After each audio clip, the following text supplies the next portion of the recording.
Why was she the only one who noticed the dust? The armory looked spotless to most eyes, rows of gleaming rifles, polished glass on scopes, brass cartridges stored with regulation precision. But Ella's gaze found what no one else cared to see, a film of neglect settling over the M82A1 in the back corner. To her, it wasn't just dust. It was disrespect, a sin against something she understood better than she wished she did. She rolled her sleeves and stepped closer, quiet, unnoticed as always. Just another contractor in a world that never looked twice at her. For 3 months she had been a shadow in this place, clocking in at 600, clocking out before the evening sun, existing in the margins of a Navy SEAL base that had no reason to remember her name. And that was the plan. She tugged the tarp free, revealing the massive rifle beneath, and her hands moved before her mind caught up. Fingers tracing the familiar weight, wrist adjusting for balance, muscle memory whispering welcome back. She shouldn't have known this weapon the way she did, but she did. And when the first pin came loose, when the bolt slid free, the silence of the armory turned into something else entirely. It became a confessional. Her hands stripped the down like it was a language she still remembered, not the kind you study, the kind you live. Every click and twist felt like fragments of a past life clawing back into the present. She hated how natural it felt. She hated how comforting it was. And yet, she couldn't stop. Then came the sound she hadn't expected, boots on concrete. She froze, the heavy barrel half rested in her hands. For a heartbeat, her chest locked tight. Civilian contractors didn't disassemble sniper rifles with the expertise of career marksmen, not without drawing eyes. "Ma'am." She turned. Commander Jake Reaper, SEAL, 15 years in. The kind of man who carried both the weight of his scars and the authority of a leader who'd buried too many friends. He stood in the doorway still, arms loose at his sides, but his eyes were locked on her hands. The rifle between them felt heavier than steel. "That's some impressive handling," he said, voice quiet but sharp. "Where'd you learn to field stripper?" Her throat tightened. She had rehearsed 1,000 lies since she started this job. Simple ones, harmless ones, enough to keep her invisible, but none of those lies would hold under the way he was looking at her. He wasn't guessing. He was recognizing. "I've worked around military equipment before, sir," she said, keeping her tone steady. "You pick things up." He stepped closer, boots echoing in the sterile armory. "No, that's not what I saw. I've seen recruits try. I've seen seasoned operators struggle with these rifles. But what you just did," he let the words hang, "that was professional, military professional." Ella set the barrel down with care, forcing her breathing calm. "I'm thorough in my work, sir." "You can be thorough and still be ordinary." His gaze didn't waver. "You're not ordinary." The room pressed in, the rifles in their racks, the smell of oil and gunmetal, the unspoken truths swirling in the silence between them. She knew she couldn't hide, not from this man, not from those eyes that had seen combat and loss and the difference between amateurs and masters. Finally he asked it, direct, simple, the question she'd spent 3 years dodging. "Do you have military experience?" Her heart pounded. She could lie, or she could finally speak the words she'd buried with her old life. "Yes, sir," she whispered. His jaw tightened slightly, but he said nothing, waiting. "Marine Corps," she added. "MOS." She hesitated. This was the line, the code that would either expose everything or let her fade back into the shadows, but his eyes held her there, demanding, respectful, unrelenting. 317, she said. "Scout sniper." The words cracked open the air between them, blinked once, and in that instant the weight of who she was shifted the balance of the entire room. He wasn't looking at a contractor anymore. He was looking at someone who belonged to a very small, very rare brotherhood and sisterhood of warriors who reached further than most thought possible. "What's your real name?" Her voice caught on the truth. "Ella is my legal name. I changed it after I left." "What was it before?" She held his gaze. Staff Sergeant. Recognition flashed across his face like lightning. He searched memory, piecing together fragments of names, reports, half-told stories passed around in briefing rooms. He murmured, "Why does that sound familiar?" She didn't answer, couldn't. He moved to the terminal, fingers typing fast. High-level access. She stayed still, hands folded, waiting for the weight of his discovery. Minutes stretched. Then came the whisper, low but sharp, as though he just touched something sacred. "Holy shit." She closed her eyes. The dam had broken. He turned back, all replacing suspicion. Staff Sergeant, Marine Corps Scout Sniper, 2-tour Afghanistan, Navy Cross, Operation Red Dawn, longest confirmed kill 3,250 meters. He let the distance linger. Over 2 miles. Ella's lips pressed tight. There was nothing to say. He studied her, not with doubt, with something heavier, respect, and maybe sorrow. "And then you left, medical discharge, PTSD." "Yes, sir." "And now," he gestured at the cleaning mat, "you're here, wiping down rifles. It's honest work." The silence that followed wasn't judgment. It was something closer to grief, as if he could feel the weight she carried and knew better than to press. Finally he stepped closer. "Ella, what do I call you?" "Ella, sir, that's who I am now." "All right, Ella." He studied her a long moment. "I need to understand. Are you working under a new name because you're hiding or because you're running?" "Neither, sir. I'm working under my name because I needed a job that didn't involve killing. And here, no one asks questions. No one looks at me." "But you're still here, around weapons." "I'm cleaning them, that's all." She forced the words through the knot in her chest. "They're tools. I'm trying to remember them as tools, not extensions of me." For the first time his expression softened, just slightly. "Therapy." Her jaw twitched, something like that. He looked back then at her. "How long since you fired one of these?" 3 years, 2 months. "Since you left?" "Yes, sir." He nodded, thoughtful. Then, almost too casually, he said, "We've got a training exercise next week. Long-range precision. Our instructors are deployed. We need someone who can run the course." Her chest went cold. "Sir, I don't." "Just training. No combat, no missions. Teaching candidates how to make long shots." Her hands shook despite herself. She curled them into fists. "I left that life behind." "I understand." He paused. "But what if I told you one of those candidates is a woman Marine transfer, like you, trying to be the first female SEAL graduate? She's struggling with precision shooting, and she needs someone who knows what it's like to be the only woman in the room." The words cut deeper than he knew, because once upon a time she had been that woman. She looked at the way its weight seemed to whisper that it never forgot her. And for the first time in years, she didn't know if she wanted to walk away. What if she'd lost it? That was the question that kept Ella awake the entire night. 3 years of silence. 3 years of cleaning weapons instead of firing them. 3 years of telling herself the part of her that once calculated wind drift and elevation in the blink of an eye was gone, dead, buried under layers of dust like the sheet uncovered. But now a SEAL commander had asked her to step back into it, not to kill, just to teach. Still, it terrified her more than combat ever had. When dawn bled pale light through her blinds, she sat at the edge of her bed, staring at the boots she hadn't worn in months.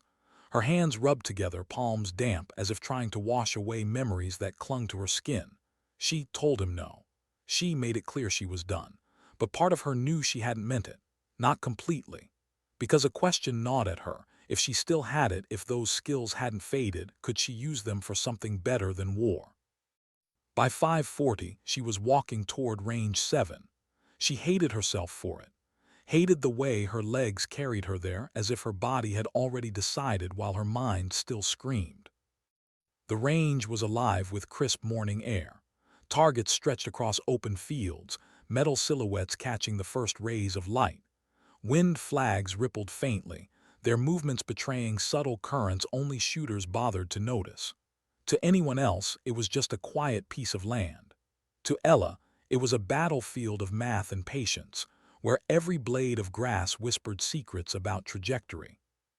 She told herself she was just here to watch, just to prove to herself she could walk away. But then Commander appeared. He wasn't surprised to see her. He looked at her like he'd known she'd come, like he'd bet on her heart's refusal to let go. "Morning, Ella," he said, calm, measured, not pressing. She nodded once, keeping her jaw tight. "You don't have to do this," he added. "You came, that already tells me something." "Doesn't mean I'm saying yes," she replied. "Fair enough." He gestured toward a case resting on a bench. "Then say no after this." She hesitated, then crossed the gravel. The case was open. Inside, the M82A1 lay in pieces, gleaming under fresh oil. It wasn't the same rifle from the armory, but it didn't matter. They were all the same to her. Handed her a small device. "What's this?" She glanced down.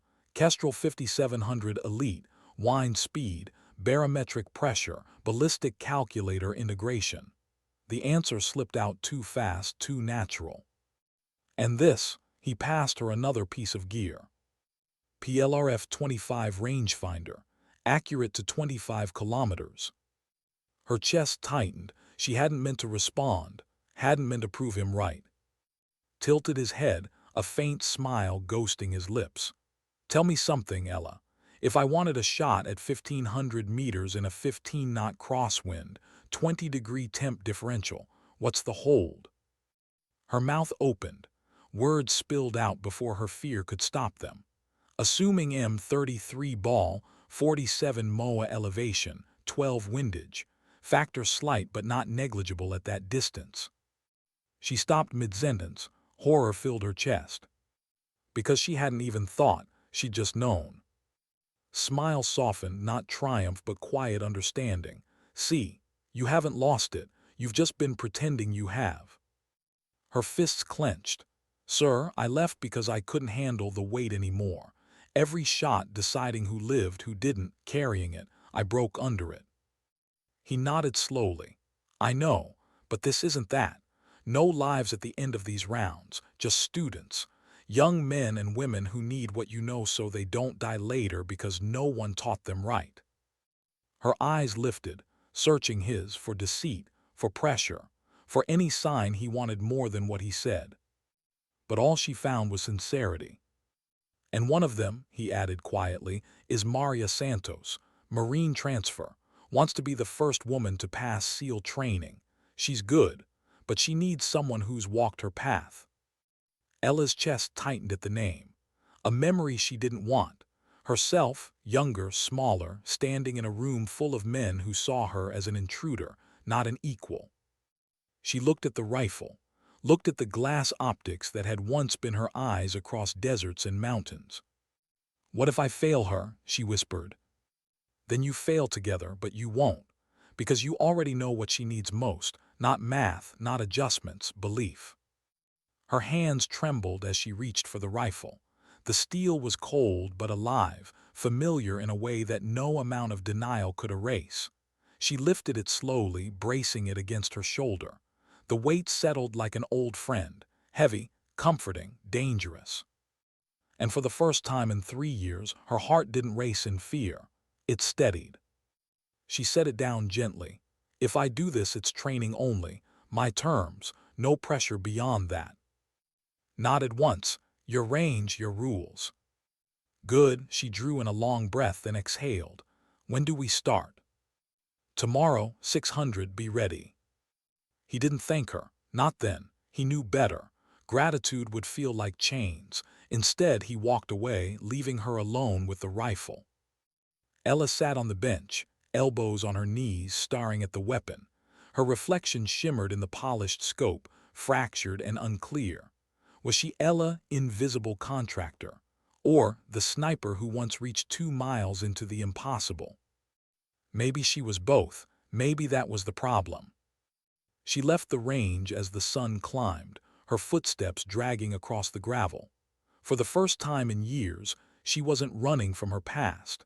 She was walking towards something she didn't understand, and that terrified her more than war ever had. That night she didn't sleep. She studied. Old notes, weather charts, ballistic data burned into her memory but long ignored. Her hands shook as she wrote numbers on paper, rechecking formulas she could still do in her head. She hated how natural it felt. When the alarm clock rang at 4:30, she didn't hit snooze. She was already dressed. By 5:30 she stood at range 7 again, gear laid out with methodical care. Spotting scopes, range finders, weather meters, every piece of equipment aligned like soldiers waiting for inspection.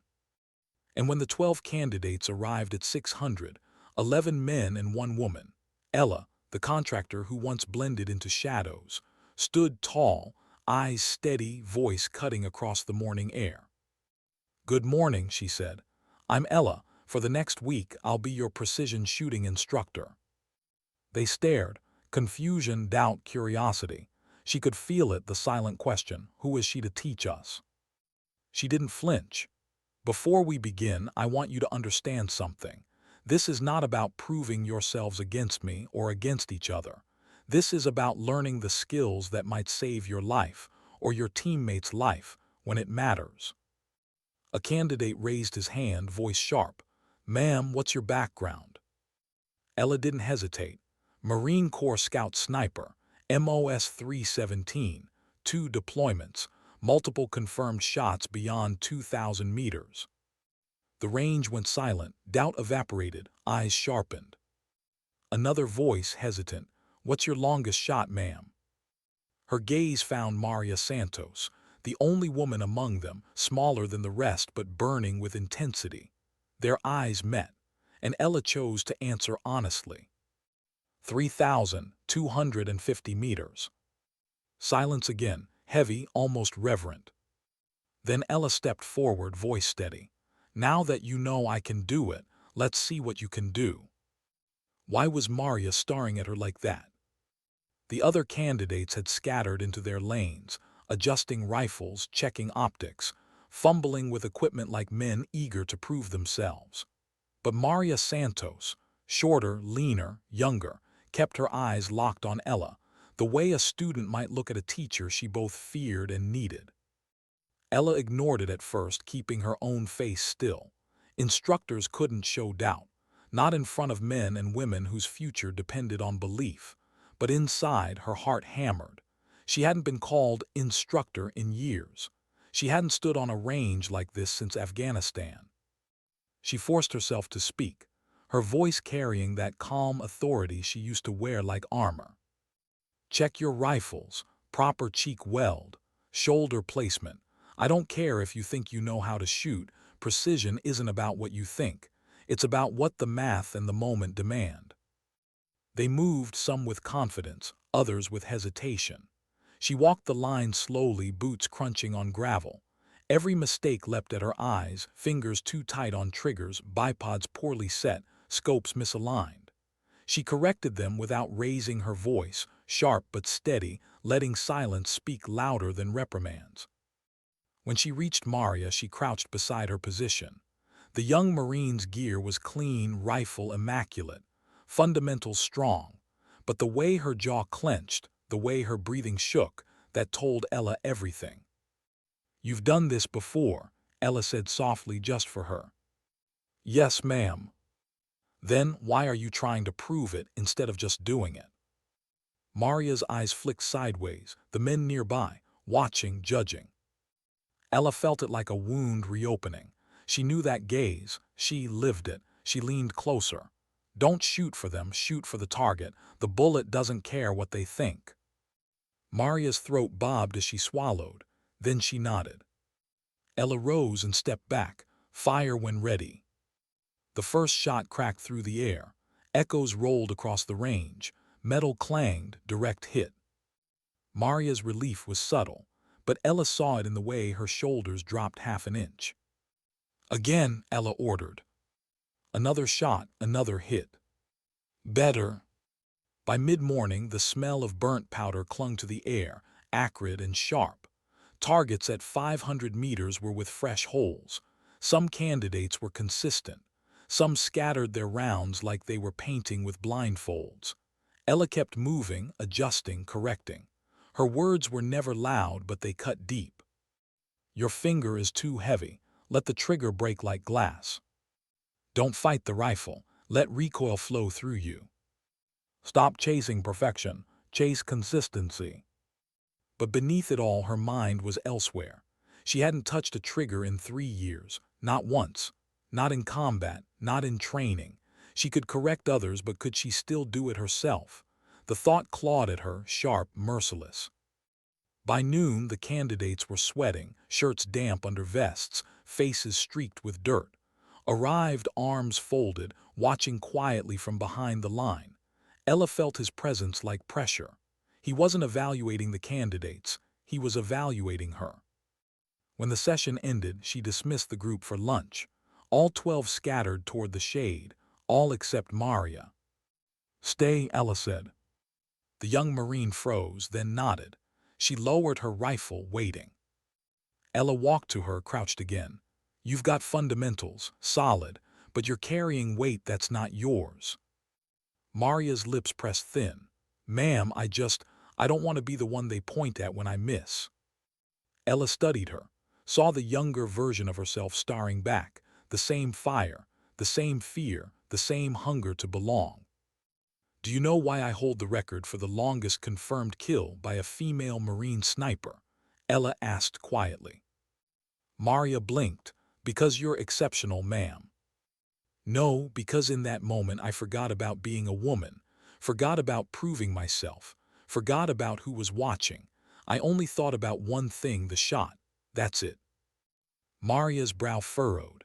She wanted to believe, but doubt still coiled around her. Ella leaned closer, her voice low, fierce. "Excellence isn't about trying to silence their doubts. It's about silencing your own."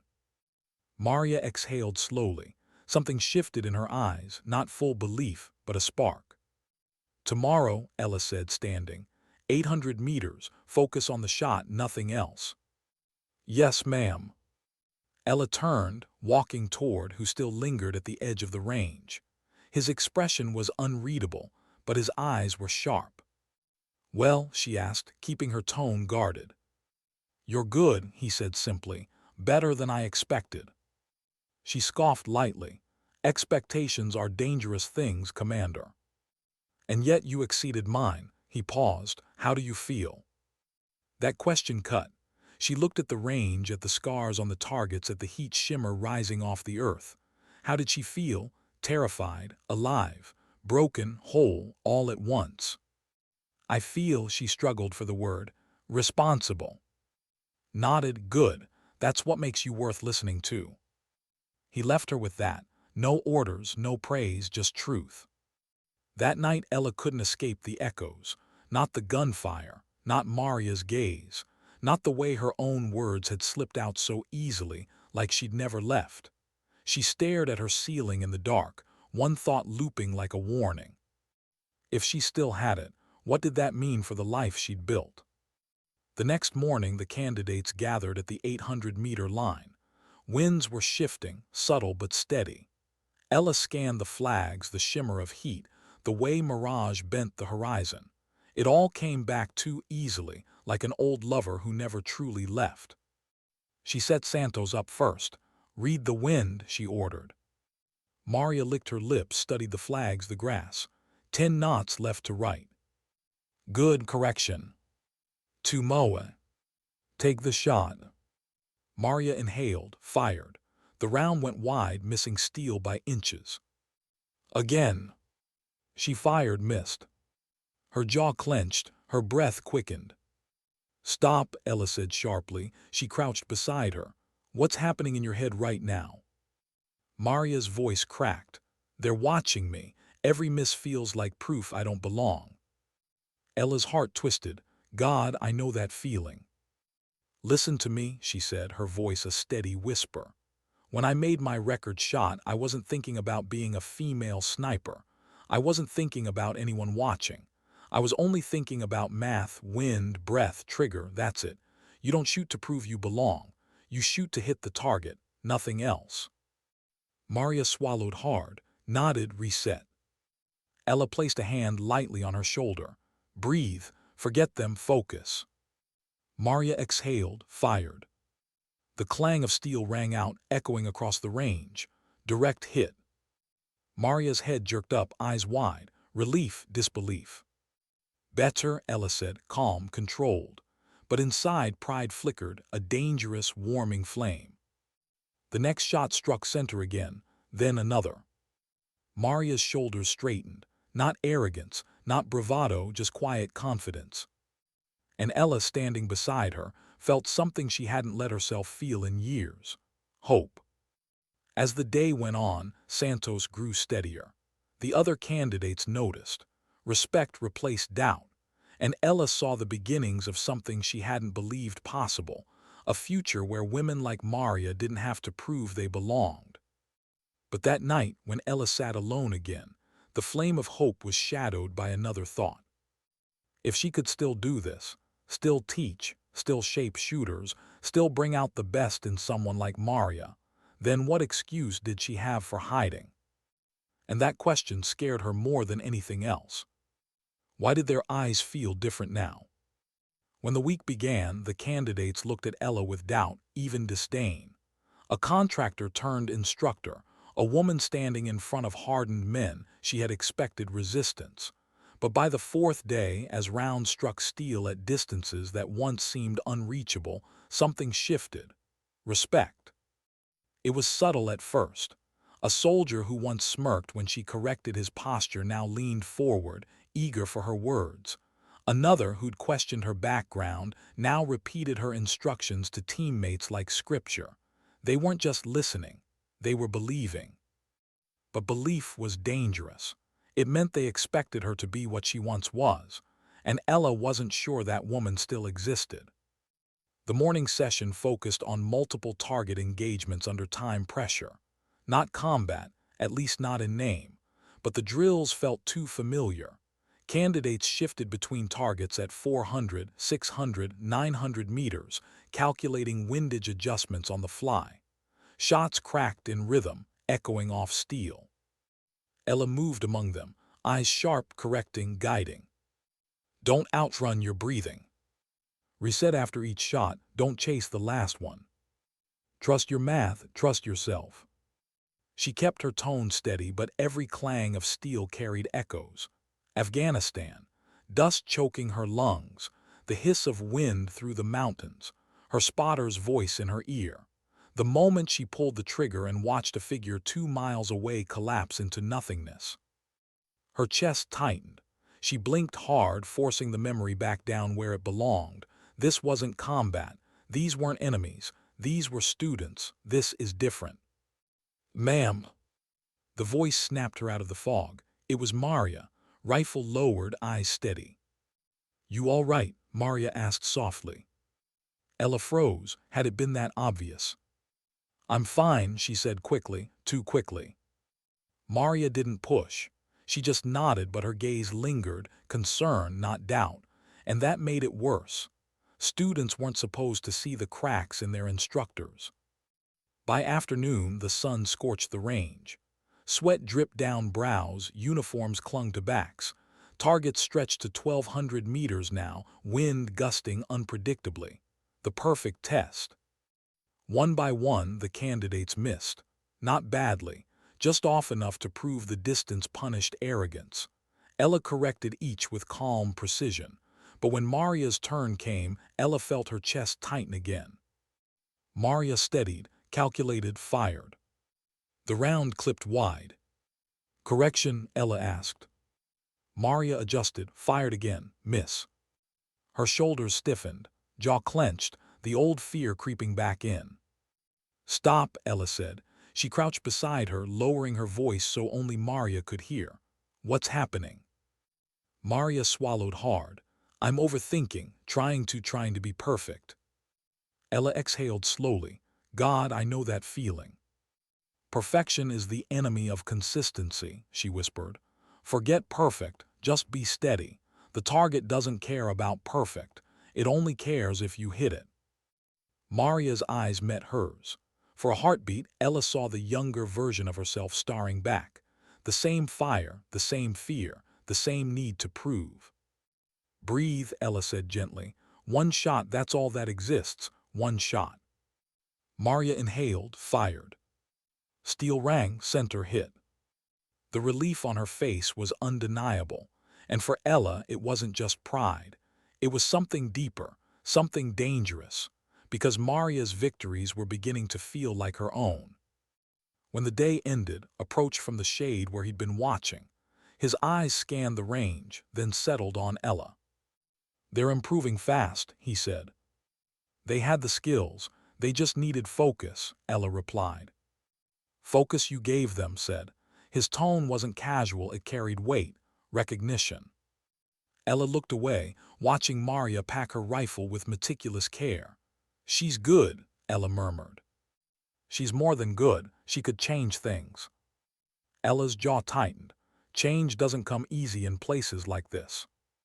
"No, but it comes faster when someone shows it's possible." The words dug deep. She knew what he meant.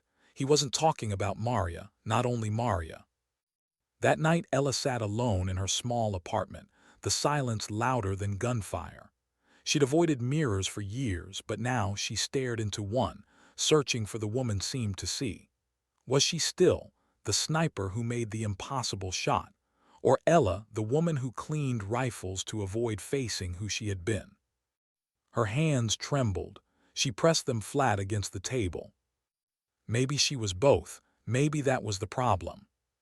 The next morning raised the stakes. "Today," he announced, "we qualify." The candidates stiffened. Nerves hummed in the air. This was no longer practice. Their futures as SEALs depended on the shots they made today. Ella stood in front of them, arms behind her back, voice calm but firm. "Listen, this isn't about ego. This isn't about proving you're the best. This is about showing you can make the shot when it matters. That's all." She moved down the line, locking eyes with each. When she reached Maria, she stopped. "And when it matters," she said softly, "you don't think about who's watching. You don't think about who doubts you. You think about wind, distance, breath, trigger, nothing else. Understand?" Maria nodded, jaw set. The qualification began. One by one, candidates stepped up. Some wavered, some excelled, stood at the back, silent, arms folded. Then came Maria's turn. Ella's chest tightened as the young Marine settled into position. The wind gusted, subtle but tricky. Maria adjusted, steadied, fired. The round struck steel, dead center. Her face stayed calm, but Ella saw the flicker of relief, the quiet fire sparking brighter. Shot after shot, Maria stayed consistent. 1,200 meters, 1,100, 1,000. Each hit steadier than the last. By the end, she'd outshot half the men. When the final clang echoed across the range, allowed the smallest smile. Not bad. The candidates exhaled, relief breaking across the line. They'd qualified, every one of them. But Ella wasn't watching the group. She was watching Maria, who stood taller now, shoulders squared not from arrogance, but from something harder earned. And in that moment, Ella realized something she hadn't wanted to admit. She wasn't just teaching Maria, she was reliving herself through her. That night she sat awake again, the weight of it pressing down. She promised herself she left that life behind, promised herself she'd never carry it again. But watching Maria, guiding her, believing in her, it felt like carrying it all over again. Only this time it wasn't for herself. It was for someone who might finally prove that the road Ella once walked alone didn't have to stay that way. And maybe that was worth carrying after all. Why did she feel more nervous now than she ever did on deployment? The candidates had qualified, 12 men and women who now carried confidence they hadn't earned alone. Ella had seen their faces when the shots landed, had heard the steel ring across the range like church bells. They were proud. They believed. And she was terrified. Because in their eyes, especially Maria's, Ella wasn't just a contractor anymore. She wasn't invisible. She was someone who carried weight, a teacher, a guide, something she'd sworn she couldn't be again. When the dust settled, asked her to stay behind. The others drifted away, laughter and relief trailing them like smoke. Maria gave Ella a quick, respectful nod before leaving, and suddenly the range was empty, just Ella and. He didn't waste words, he never did. "You did good," he said. Ella crossed her arms. "I did what you asked." "You did more than that. You took a group of candidates and turned them into shooters, Santos especially." Ella's jaw tightened. She didn't like the warmth his words stirred in her chest. She already had it in her, I just helped her see it. "Studied her, and that's exactly why I need you to stay." The words landed heavy. Ella's pulse spiked. "Stay," she echoed. "As a permanent instructor, precision program, long-term." She shook her head before he even finished. "No, that's not no." "Why not?" "Because this wasn't supposed to mean anything," she snapped, sharper than she meant. "This was 1 week. That's all. 1 week and then back to cleaning rifles and staying out of the way." Didn't flinch. He just tilted his head slightly, like he was listening for something beneath her words. "Is that what you want? To go back to being invisible?" Ella's throat tightened. She opened her mouth but no answer came, because she didn't know anymore. Stepped closer, his voice dropping. "You can't hide what you are, Ella. You can bury it, you can rename it, but it's still there. And maybe that's not a curse. Maybe that's a gift." Her hands curled into fists. "You don't understand." "I do," he cut in, firm but not unkind. "I know what it's like to carry ghosts, to want to be done, to want the noise to stop. But you don't get to choose the weight you carry, only what you do with it." The silence after his words pressed in like the desert night, heavy, suffocating. Ella looked at the range, at the scars on steel, at the long stretch of dirt and wind that had pulled pieces of herself back into the light. "If I say yes, what happens the first time they ask me for more? What happens when training isn't enough?" Met her eyes. "Then you say no and I back you." She searched his face, desperate for cracks, for lies, but all she saw was conviction. Still, the fear gnawed at her. Teaching had awakened something she wasn't sure she could control. Every correction, every shot Maria made, it was like feeling the rifle in her own hands again. And that scared her. Because what if teaching led to something more? What if the line between guiding and reliving blurred until she couldn't tell the difference? She turned away, voice low. "I don't know if I can trust myself with that." Didn't push, he just nodded once. "Then think about it. I'll give you time. But know this, Ella, what you gave them this week, you can't measure that, and no one else could given it." He left her standing there, alone with the wind. That night Ella didn't sleep again. She sat at her table, staring at her old journal, pages filled with equations, notes, distances, kill counts she could never erase. She traced the ink with her finger, the numbers blurred by years but sharp in her mind. She remembered the weight of each one, the faces she'd never see again. But then she remembered Maria, remembered her shoulders straightening after that 800-meter shot, remembered the flicker of belief in her eyes. That too was weight, but a different kind, not death, life. Was it possible to carry one without the other? The next morning, Maria found her before training. She stood hesitant at the edge of the armory, rifle case in hand. "Ma'am." Ella looked up from her bench. "Yes." Maria's voice was quiet, careful. "I just wanted to thank you for this week, for not letting me quit on myself." Ella felt her throat tighten. She wasn't ready for gratitude. Gratitude made it real. "You did the work," Ella said, keeping her tone even. Maria shook her head. "No, ma'am, I've had instructors before, men who told me to try harder, to push through, to prove them wrong. But you didn't ask me to prove anything. You just asked me to shoot, and that made the difference." Her eyes were steady, earnest. "You gave me more than instruction, you gave me permission." The words hit harder than any bullet. Permission. That was what Ella had never been given. She, fought tooth and nail to exist in a world that told her she didn't belong. And now, years later, she had unknowingly given someone else what she'd never had herself. When Maria left, Ella sat motionless, her chest aching. If she walked away now, what would that mean? That she could give others what she herself had needed, and then abandon them to carry it alone. That day she trained them harder, longer, not with cruelty but with precision. She pushed them to their limits, then pulled them back. She taught them to respect the line between pressure and collapse. And when Maria missed a shot late in the afternoon, Ella crouched beside her, not as a critic but as a comrade. "Excellence isn't loud," she whispered. "It doesn't shout, it doesn't fight to be seen. It just acts, quiet, steady, relentless. Remember that." Maria nodded, and this time the next shot was perfect. When training ended, found Ella again. He didn't ask this time. He simply said, "They'll remember this week for the rest of their lives.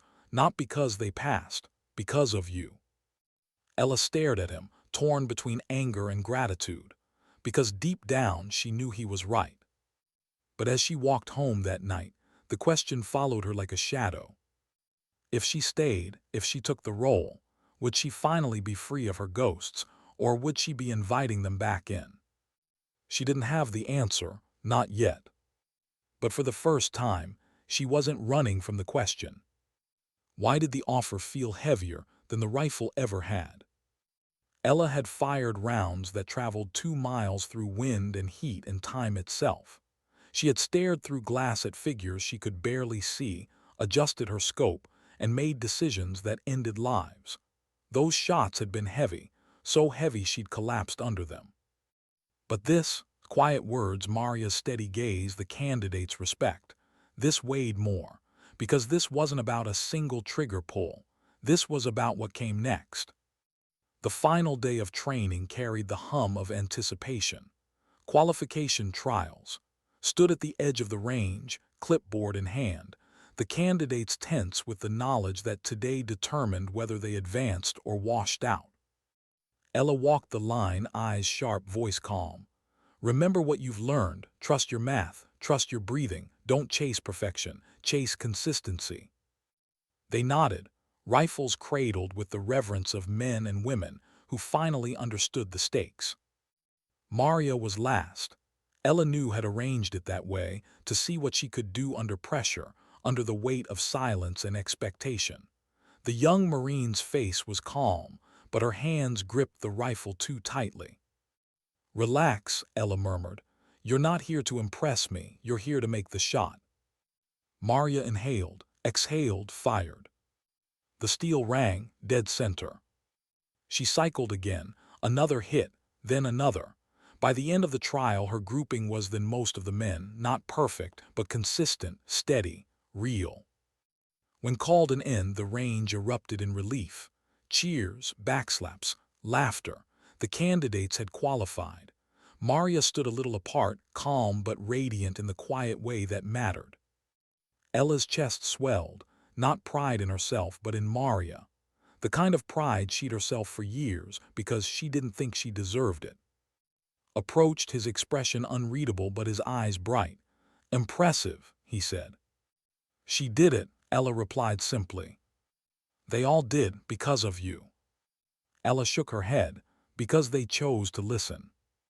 Leaned closer. "Don't downplay it, you gave them something we couldn't." And then, as the candidates packed up, he asked the question again. Not directly, not with force, but with a weight she couldn't ignore. "Stay, Ella, make this permanent, build something that lasts." Her breath caught. She wanted to say no, to retreat, to fold herself back into invisibility. But Maria's face, calm, steady, alive with newfound belief, rose in her mind. Could she walk away now, knowing what that belief meant? That night she sat in her apartment, staring at the journal again. The numbers, the distances, the names, the ghosts.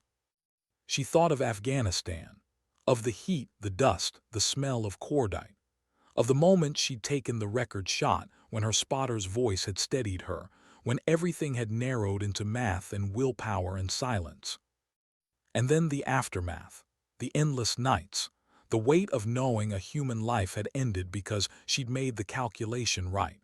The metal pinned on her chest like a stone. The word hero whispered like poison. She closed the journal, forcing the memories back. This wasn't about killing. This was about teaching, about life. But could she really separate the two?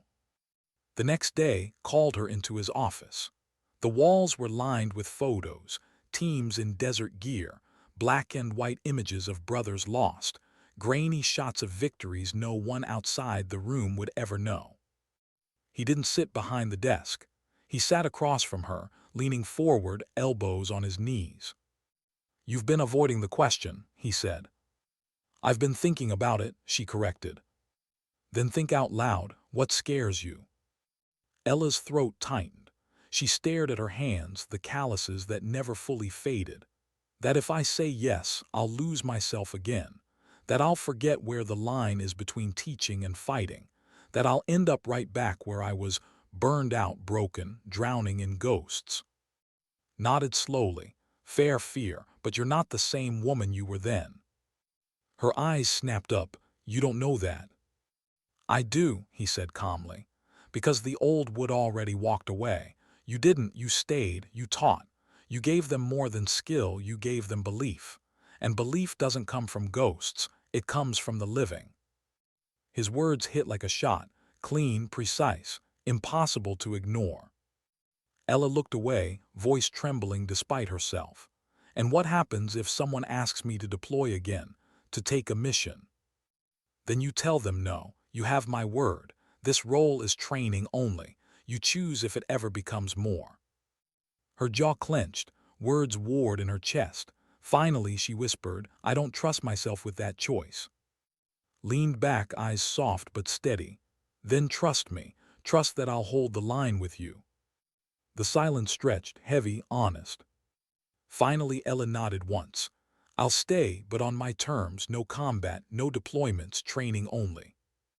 Exhaled, a hint of relief in his eyes. Done. When she left his office, the air felt lighter and heavier all at once. She made the choice. A step forward, but steps forward carried consequences. That night Maria knocked on her door, hesitant, almost shy. "Ma'am." Ella opened the door, surprised. "Santos, what are you doing here?" Maria shifted, holding a folder. I wanted to tell you something. I passed the qualification. They told me I'm moving forward with SEAL Team 3. Ella's chest tightened. "That's good news." "It's more than that," Maria said, her voice fierce. "It's because of you. Without you I wouldn't be here. You showed me I belonged. You gave me permission." Ella swallowed hard, the words striking deeper than she wanted. Maria hesitated, then asked softly, "Why did you really leave the Marines?" Ella froze, the air thickened. She wanted to lie, to push her away, but Maria deserved truth. "Because I broke," Ella whispered. "Because the weight of every shot, every life, it crushed me. And I thought if I ran far enough, changed my name, hid long enough, it would go away." Maria's eyes didn't waver, and did it? Ella shook her head. "No, it never does." Maria was quiet a long moment. Then she said, "Then maybe the answer isn't running. Maybe it's teaching the rest of us how to carry it without breaking." The words pierced deeper than ever had, because they came from someone who knew, someone who walked the same road. Ella felt something shift inside her chest, fragile but real. Maybe Maria was right. Maybe the answer wasn't burying her past. Maybe it was reshaping it. When Maria left, Ella sat alone, the silence softer than usual. For the first time, the ghosts didn't feel quite so heavy. Because maybe, just maybe, she wasn't carrying them alone anymore. Why did the armory feel different now? 6 months ago, it had been just another building. Rows of rifles, racks of optics, the sterile hum of fluorescent lights. A place where Ella hid in plain sight, invisible among weapons she cleaned but never touched. Now standing in the same space, it felt like something else. Not a hiding place, a home. The she, once uncovered in dust, was spotless, gleaming under perfect care. Not hers anymore, not as a weapon to carry into combat, but as a teaching tool, a reminder of what could be done when skill met discipline. Students would learn on it. Students she had trained. Students who would carry forward what she once thought she had lost. Her badge no longer said contractor. It read, Senior Precision Shooting Instructor, Naval Special Warfare. But the title didn't erase her doubts. If anything, it made them louder. She walked the aisles, fingertips brushing cold steel, the ghost still close. Every weapon here was capable of the kind of choice she once made too many times. Every scope was a doorway into distances where lives ended. She reminded herself, again and again, that her hands were not here to end lives anymore. They were here to shape the ones who might save them. The sound of boots pulled her from her thoughts. Ma'am. Maria Santos, no longer a candidate, no longer the uncertain Marine transfer who flinched under invisible judgment. Now she wore the trident, a seal, the first woman of her class to earn it. Ella turned, letting her eyes take in the transformation. Maria's uniform fit like it belonged. Her posture was steady. Confidence, not arrogance, radiated off her. But her eyes still carried that quiet hunger, the need for someone to believe in her. Lieutenant Santos, Ella said, the words carrying both pride and restraint. Maria smiled faintly, still getting used to that. Don't let it change you, Ella replied. Rank is a tool, not a crown. Maria nodded, then hesitated. I wanted to thank you. Again, I wouldn't be here without you. Ella's throat tightened. Gratitude still hit her harder than gunfire. You did the work, you carried the weight, I just gave you the framework. Maria shook her head. No, you gave me more than that. You gave me something no one else did. You gave me an example, proof that it was possible. The words dug deep. Proof. That was all Ella had ever wanted too, back when she was the one standing alone in a room full of doubt. Proof that she wasn't crazy to think she belonged. Maria stepped closer, lowering her voice.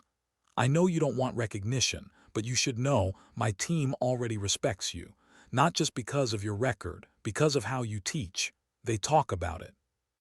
Ella looked away, uncomfortable. Recognition was dangerous. It tied her to the past, to the part of herself she wasn't sure she could control. Maria studied her for a long moment, then asked softly, Do you still hear them? Ella's head snapped back, startled. The ghosts, Maria clarified. The weight of the shots you took. Ella swallowed. Her voice came low, raw, every day. Maria didn't flinch. Me too. Different scale, different numbers, but the weight's the same. The silence between them stretched, not empty but full, shared. Finally, Ella said, It never goes away, but it can change shape. Sometimes it stops being a burden and starts being a reminder. Maria's jaw set. Then I'll learn to carry it like you. Ella almost laughed. Don't carry it like me, carry it better. Maria smiled faintly, and for a moment Ella felt something she hadn't in years. Not relief, not peace, but purpose. Later that week, Ella stood at Range 7 again. Not with candidates this time, but with active operators. Men and women about to deploy had asked her to run a refresher. The stakes were higher. These weren't students chasing qualifications. These were warriors whose mistakes could mean body bags. As she walked the line, correcting, guiding, she felt the old rhythm return. Not the rhythm of combat, the rhythm of teaching, the cadence of belief. One operator, seasoned but careless, rushed his shots. Ella crouched beside him, her voice firm but calm. Slow is smooth. Smooth is fast. You're fighting the rifle, trust it. He adjusted, hit, nodded once in quiet respect. Another, young and eager, overcompensated for wind.